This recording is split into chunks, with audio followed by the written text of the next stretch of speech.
ukawa una kusudi sahihi, upo eneo sahihi la kusudi lako, una rasilimali zote ambazo zinaweza zikakufanya utimize kusudi lako, lakini ukishindwa kutambua wakati sahihi wa kuanza kupanda mbegu, wakati sahihi wa kuanza kupanda mbegu, utajikuta kwamba unatumia nguvu kubwa kwenye mambo ambayo si maisha. Ili tufanikiwe katika dunia ambayo tunaenda nayo sasa, watu wengi wanaamini kwamba kufanya kazi kwa bidii, kuamka asubuhi na mapema sana. Shida sio kufanya kazi kwa bidii. Unafanya kazi kwa bidii kwa wakati gani? Au unaamka asubuhi na mapema kwa dhumuni gani?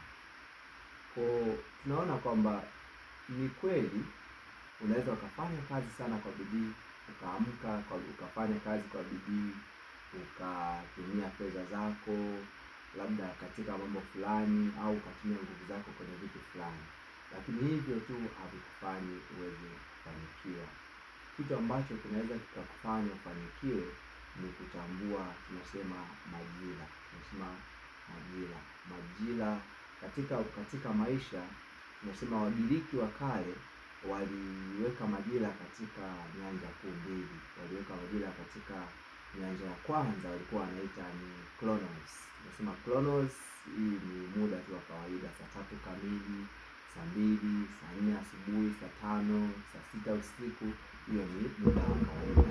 Na great problem ya leo ni kwamba watu wengi wanahisi mafanikio yanapimwa kwa muda wa saa, kwamba ukifikia umri wa miaka 35 kama hujafanikiwa, hujamiliki kitu chochote, sahau kufanikiwa.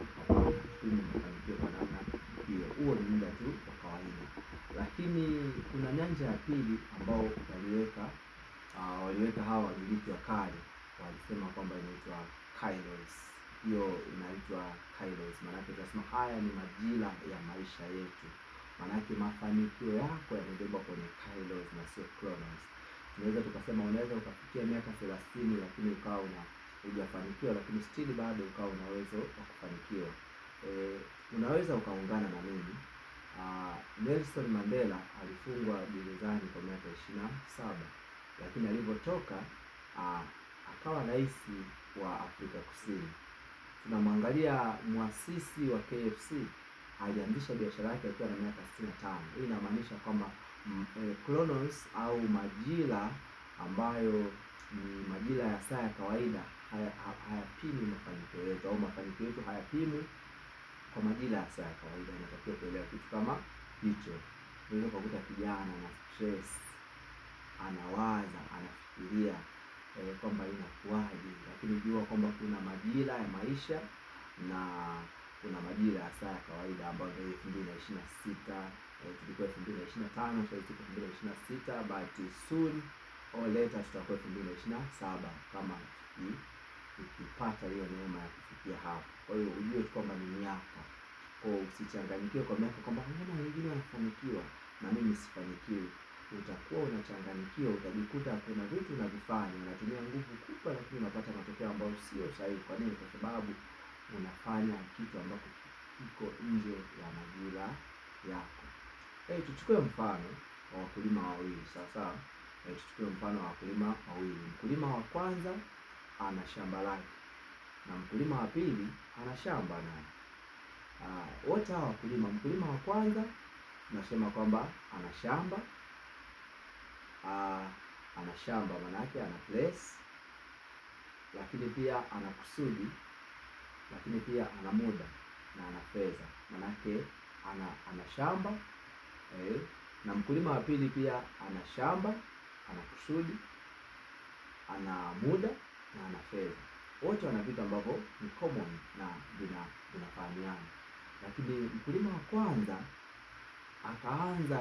akaamka asubuhi na mapema sana kwenda katika eneo lake la shamba. Ana kusudi kabisa, ana kusudi sahihi. Kusudi lake ni kwenda kulima shamba ili apate mazao. Ni kusudi ambalo liko sahihi, na ameamka asubuhi na mapema sana kwenda kulima shamba. Lakini mkulima huyu anaenda kulima shamba lake wakati wa kiangazi, jua kali kabisa. jua kali. Ni kweli ana kusudi, anajua kwamba anatakiwa kulima shamba, ndio ana kusudi, na anaenda katika shamba kwenda kulima shambani, anafanya kitu ambacho ni sahihi kabisa. Na pia ana rasilimali zote ambazo anaweza kuzitumia. Mkulima huyu analima shamba lake, maybe analima hekari 2, anapanda mbegu zake, lakini mbegu zile hazioti. Kwa nini? Kwa sababu ni jua kali, zinaungua, hakuna mvua, hakuna nini.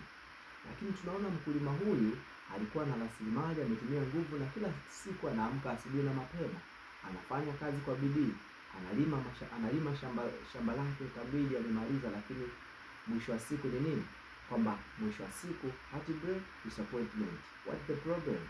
Alikuwa ana kusudi sahihi, anajua eneo la kutimizia kusudi lake, ana rasilimali ambazo zinaweza zikamfanya atimize kusudi lake, lakini amekosa right timing, kwamba ule muda au majira sahihi, kwamba majira sahihi ya kulima ni yapi?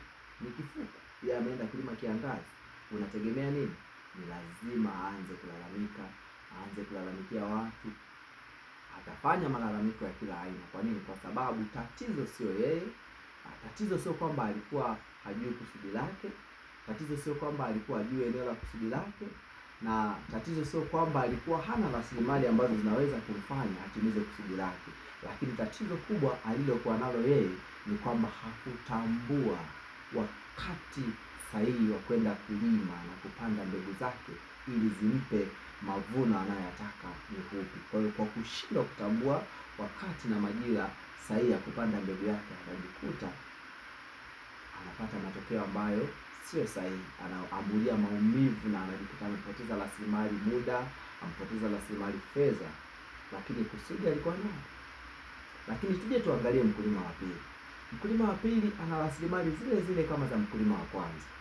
Ana kusudi, ana eneo la kusudi lake, ana muda na ana fedha. Mkulima huyu yeye anasubiria wakati wa kifuku, ambapo wingu zito limetanda katika anga. Mvua ya kwanza ikanyesha, na baada ya mvua ile kunyesha, manake udongo unaanza kupokea unyevu, kwa maana ya kwamba huu ni wakati ambapo mkulima huyu anatambua kwamba okay, sasa ni wakati wa mimi kuanza kwenda kulima shamba langu, kufanya maandalizi ya kulima. Mkulima huyu naye anaamka asubuhi na mapema, analima. Sasa yeye huyu kwake ni tofauti. Analima shamba la ekari 1. Analima shamba lenye ukubwa wa ekari 1. Analima na anapanda mbegu zake, na anasubiria mbegu zinaota, kwa sababu kuna mvua, na mwisho wa siku anapata mavuno yaliyo mengi. Tukilinganisha, mkulima wa kwanza alilima shamba ekari 2, lakini aliambulia disappointment. Kwa nini? Kwa sababu alipanda mbegu nje ya majira ya kupanda. Lakini mkulima wa pili alilima eka 1, lakini akapata mavuno na akafurahia maisha. Kwa nini? Kwa sababu alilima katika kipindi ambacho ni kipindi cha kulima na kinatakiwa na mbegu zipande. Sasa nini tunatokea nini ambacho tunatakiwa kuelewa? Kwamba kumbe unaweza ukawa una kusudi sahihi, upo eneo sahihi la kusudi lako, una rasilimali zote ambazo zinaweza zikakufanya utimize kusudi lako, lakini ukishindwa kutambua wakati sahihi wa kuanza kupanda mbegu, wakati sahihi wa kuanza kupanda mbegu, utajikuta kwamba unatumia nguvu kubwa kwenye mambo ambayo si majira yako. Sasa unatakiwa kuelewa kwamba kuna utafiti ambao ulifanywa. Utafiti huu ulikuja na matokeo yafuatayo, kwamba mtu kuwa na wazo au kusudi la kufanya kitu fulani inachangia 14% la mtu huyo kufanikiwa. Lakini pia mtu kuwa na kipaji kikubwa au uwezo ambao utamfanya kutimiza kusudi lake unachangia 12% tu za mtu huyo kufanikiwa. Lakini pia mtu huyo kuwa na timu ya watu sahihi inachangia 32% tu za mtu huyo kufanikiwa. Lakini mtu huyo akifahamu wakati sahihi wa kuanza kulifanyia kazi kusudi lake inachangia 42% za yeye kuweza kufanikiwa. Kwa hiyo tunaona kwamba yaani ili uweze kufikia mafanikio yako ni lazima utambue timing. What is the right timing? Wakati sahihi wa kupanda mbegu ni upi? Si kila wakati tutapanda mbegu. Hatupandi mbegu kwa sababu tuna mbegu nyingi store. Unatakiwa hilo uelewe. Si kwa sababu eti una uwezo mkubwa inamaanisha kwamba eti ndo unatakiwa kuanza kuonyesha huo uwezo wako. Kuna wakati sahihi wa kuonyesha huo uwezo wako. Tatizo la kutoka kabla ya majira yako, tunasema premature rising, inaweza ikasababisha kifo.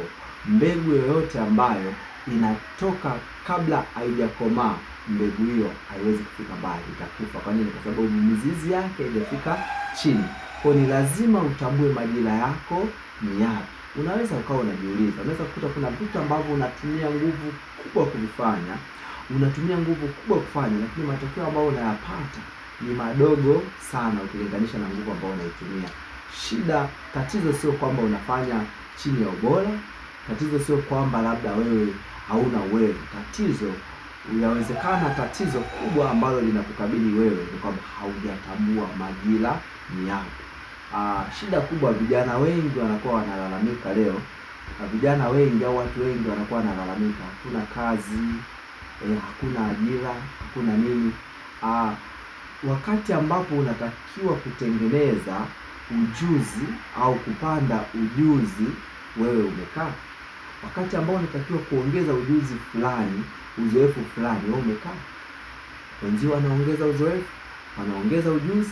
Unapofika kwenye soko la kupata fursa fulani, wenzio wanapata. Kwa nini? Kwa sababu walitambua wakati huu tunatakiwa tukae chini, tuongeze ujuzi ili tuweze kuendana na nini, tuweze kuendana na majira ambayo yanakuja. Lakini kitu kingine ambacho unatakiwa kuelewa ni kwamba ukishindwa kuelewa majira, utajikuta unaendelea kuishi majira yako ya zamani badala ya kutumia majira ulionayo sasa majira ulionayo sasa ili uweze kubadilisha kesho yako. Kuna ugonjwa ambao unaitwa past seasonal syndrome disease. Ni ugonjwa ambao tunasema watu wengi wanaishi kwenye majira ya kale. Kwamba utasikia mimi zamani sikuwa hivi, zamani tulikuwa tunafanya 1 2 3. Ameshindwa kutambua kwamba zamani ilikuwa ni industrial age, lakini sasa tuko kwenye information age, kwamba kizazi cha taarifa na kile kizazi cha zamani kilikuwa ni kizazi cha industrial age. Ukitaka kumpata mtu lazima uende uache taarifa kwamba jamani, kesho saa 10 mwambie wewe mtu asiondoke, nitakuja. Lakini sasa hivi tunashika tu simu tunapiga. Na ukishindwa kubadilika kutokana na majira yanapobadilika, maana yake utajikuta unaishi majira ya zamani wakati tupo kwenye majira mapya. Kitu hicho kitakufanya ushindwe kufikia malengo yako, kwa sababu wakati wenzao wanabadilika, wewe unashindwa kubadilika. Sasa inabidi uangalie ni namna gani unaweza kubadilika ili kuweza kuendana na majira. Na unaweza kujiuliza maswali machache tu. Je, ninachokifanya, nguvu nayoitumia na matokeo nayopata vinaendana? Muda naowekeza na matokeo nayopata vinaendana? Rasilimali ambazo nazitumia na yale matokeo ambayo nayapata vinaendana? Ukikuta haviendani, maanake ni swala la kukaa chini, hakuna kutafuta mchawi.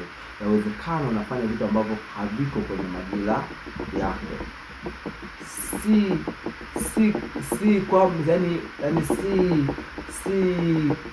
Si jambo la kufanya vitu kwa haraka, lakini ni jambo la kukaa chini na kutambua majira yanafanyaje kazi. Ukiweza kutambua majira yanafanyaje kazi, itakurahisishia kuweza kutumia kwamba utajikuta kila unachofanya unatumia nguvu kidogo, lakini matokeo makubwa unapata matokeo makubwa. Kwa nini? Kwa sababu uko kwenye majira haya. Sasa katika session ambayo inafuata tutaangalia majira, tutaangalia mambo yaliyoko katika majira. Kwenye majira kuna vitu gani ambavyo viko kwenye majira, na ukiweza kuvitambua vitu hivyo itaweza kukusaidia sana kuweza kutimiza malengo yako.